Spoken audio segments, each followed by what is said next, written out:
প্রধানমন্ত্রী বেশি ফোকাস করেছেন 10% নারী কোটার না বহাল না রাখার জন্য নারীরা পিছিয়ে যাচ্ছে বলে মনে করছেন, কিন্তু এই যে 30% মুক্তিযোদ্ধা কোটা সেই সম্পর্কে তার কাছ থেকে কোনো বক্তব্য আসেনি। সেটা আমরা পুনর্বিবেচনা করতে তাকে আহ্বান করব যে 30% মুক্তিযোদ্ধা কোটাটা যাতে সংস্কারের মুখ দেখে।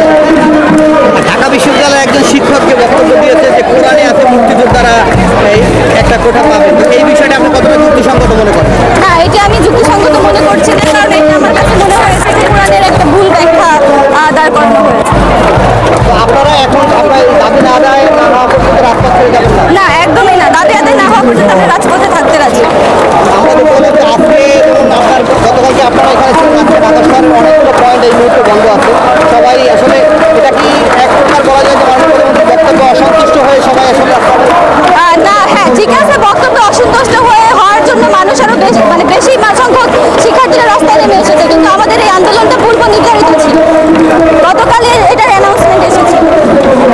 গতকালকে যে কথা সাহিত্যিক লেখক আনিসুল হক একটি ফেসবুকে স্ট্যাটাস দিয়েছে যে আসলে এই কোটা পদ্ধতি বাতিল করে মুক্তিযোদ্ধাদের মুক্তি দেওয়া হোক, এই বিষয়টা আপনি কি বলবেন?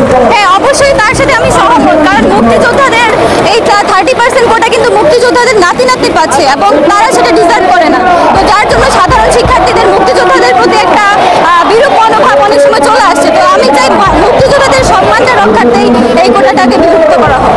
আমি ঢাকা বিশ্ববিদ্যালয়ের শিক্ষার্থী, সমাজবিজ্ঞান বিভাগ। আমরা তো অবশ্যই যেহেতু উনি কোটা প্রথার যৌক্তিকতা নিয়ে প্রশ্ন তুলেছে, সুতরাং আমরা ব্যাপারটাতে সন্তুষ্ট না। আমরা আশা করব মাননীয় প্রধানমন্ত্রী উনি আবার পুনর্বিবেচনা করবেন, উনি যে কথাটি বলেছেন সেটি আবার পুনর্বিবেচনা করবেন, সাধারণ শিক্ষার্থীদের পক্ষে হয়ে কথা বলবেন।